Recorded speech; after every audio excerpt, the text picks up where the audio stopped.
welcome to part 3 of project Jonas.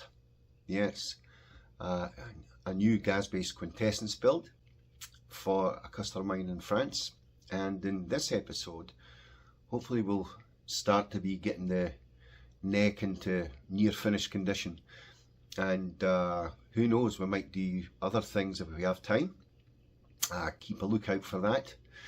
And let's just go and get on with it, shall we? Some more CNC fun, I think.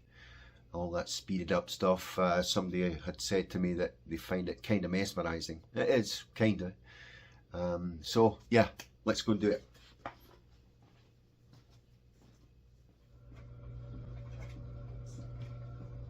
What's this? It's a planer, right? Now, earlier on, I sandwiched together the centrepiece of the body, but it was all higgledy-piggledy because, you know, I have wood in stock, but it's not always the right dimensions.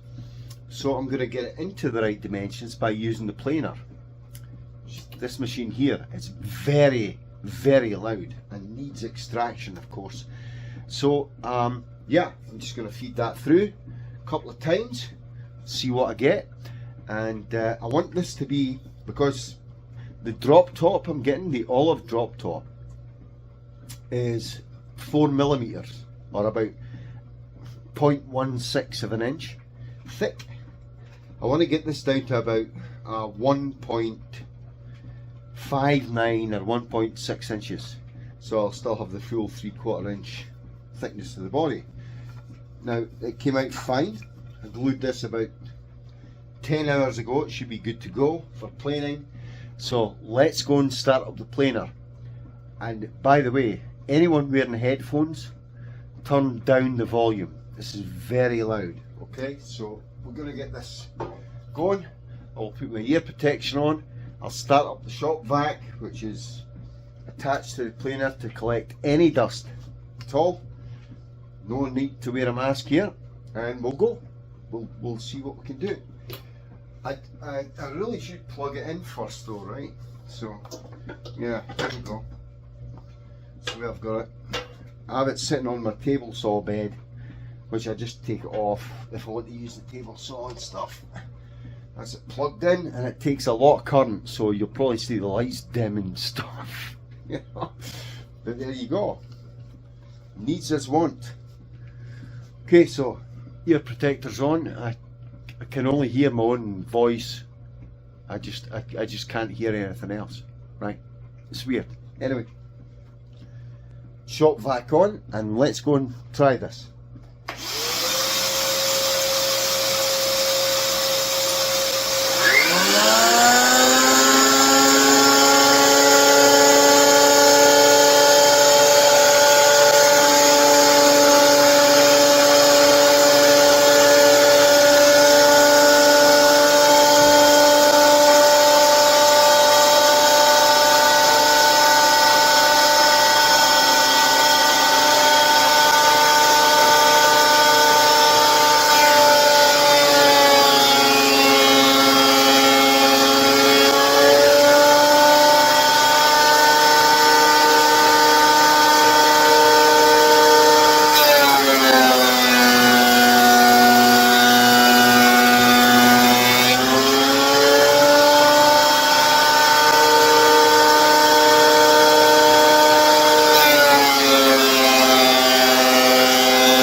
Good, eh?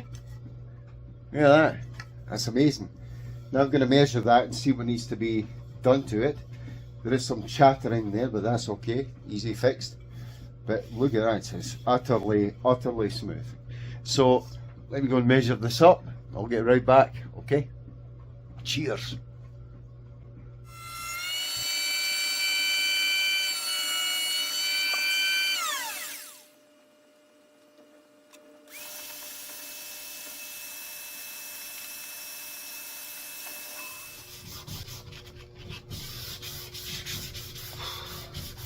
Oh, hi. Yeah. Isn't it a bitch when suppliers let you down? Yeah. They're not crucial, but yeah, they are actually. The preamp, this is Sunday, wait a minute, 17th of September. I expected the preamp to come in today so I could start working out the cavity situation, and I also expected the pickup today too, but there's no news at all from Nordstrand, who let me down, and Seymour Duncan let me down too. Actually, it's UPS that let me down with that. Seymour shipped their product on time. I've had no acknowledgement of any order except for the receipt that I had for Nordstrand. So they're in my bad books right now, big time. If I'd ordered a Seymour Duncan pickup, it probably would have been here by now, and they would have told me anyway if there was a shipping delay. So I don't know about this. A bit dodgy, I would say. A bit dodgy. So that's why I'm doing all this stuff. It's really relaxing, you know. I can go up and down, sand this neck into a nice D profile that I carved out, get all the inconsistencies out. It's going to be nice. Suppliers, huh? You can't live with them or live without them or something, I think, is the phrase. I can't remember. Anyway, not happy. So while I'm waiting on supplies coming in, I have most things sort of shut up. Sorry, that damn device. Well, I'm waiting on some stuff coming in. It's not stopping me from prototyping.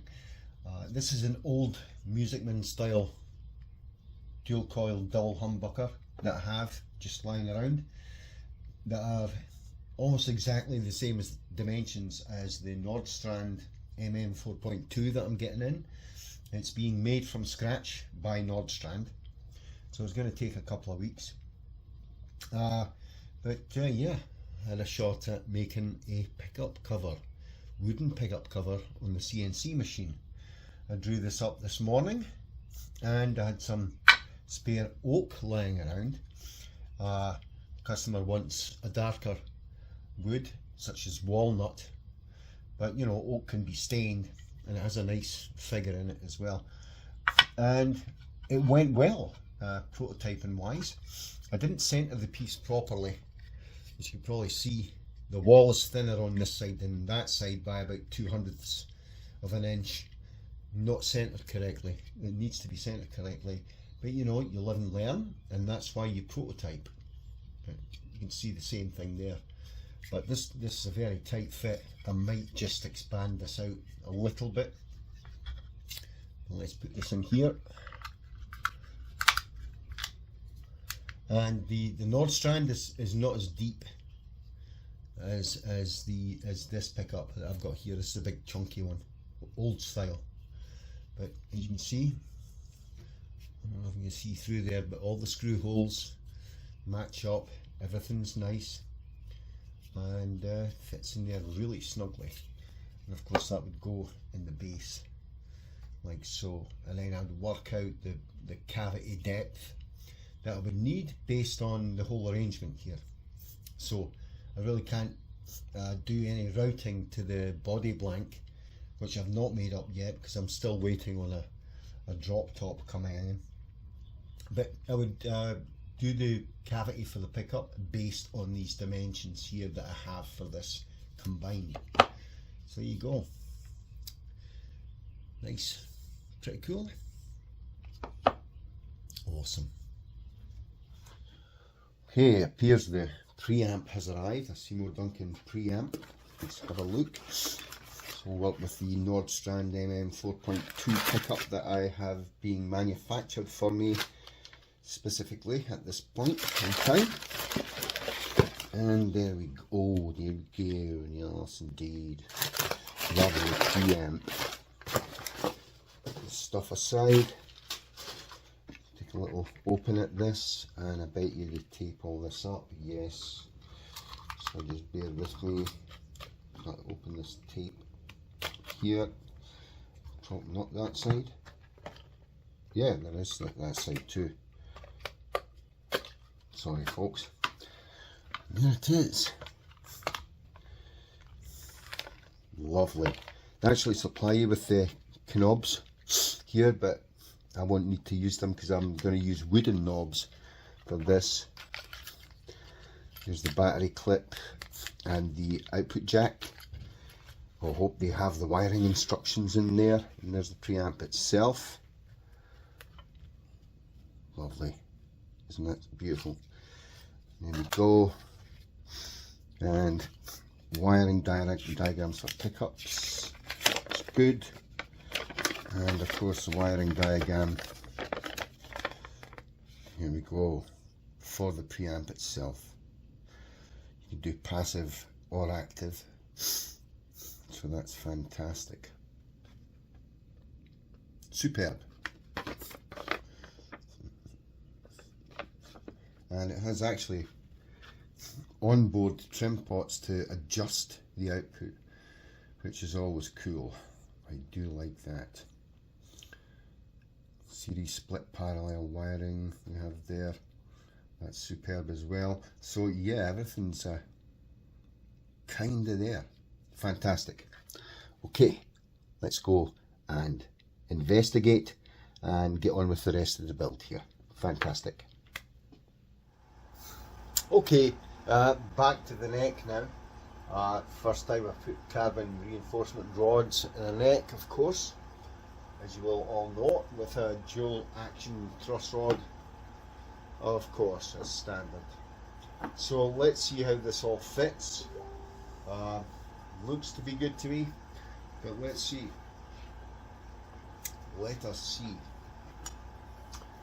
Okay, I'm going to put in the truss rod first because I believe that cutting these slots here for the carbon reinforcement rods has crimped the neck inwards slightly. I'm pretty sure that's happened. So let's see. Oh yeah, it has. Extremely. Oh, that's like the tightest fit I've ever had for a truss rod, but it does go in. Let's see with the carbon fibre rods. I'm not going to press them all the way in or I'll never get them back out. They need to be glued in, but they fit. Yeah. They fit perfectly. Yeah, there you go. So it'll look something like that. The rods will be glued in. Some luthiers like to use fish glue for that. I'll stick with my tight bond, regular tight bond for that. I'll go in there. Ultimate I'll use on the fingerboard, but the tight bond regular will go in this trench without. Oh my god, man. Okay. Yeah, that's tight. It's good though. It's good. So yeah, you know, and I'll tap that down with a rubber mallet. I'll clamp it just to make sure. Just a light clamping, because it's so tight it doesn't really need too much clamping. And look, it won't even come out. Damn.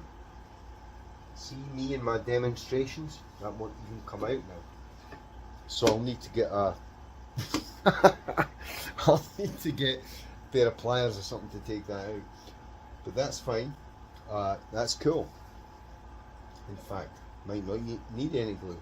But I'd rather give it a very thin coat of glue, tamp that down, and then any squeeze out I'll sand down flat again, and then we'll put the truss rod in, and lo and behold, the Macassar ebony fretboard is on its way from the Luthier's Mercantile of International, who are sadly going to close their doors next year.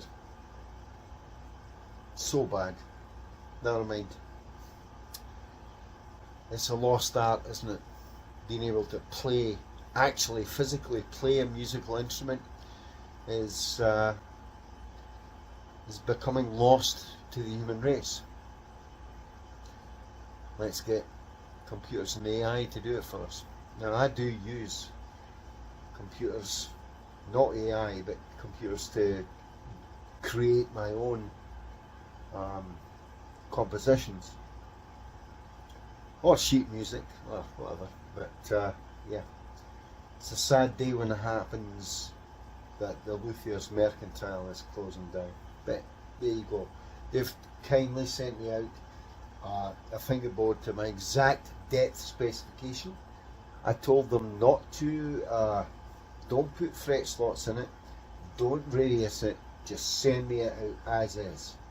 I want to do the fret slots, I want to radius it, I want to put the inlays in it, everything. So, cool.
That's all we have time for in part 3 of Project Jonas.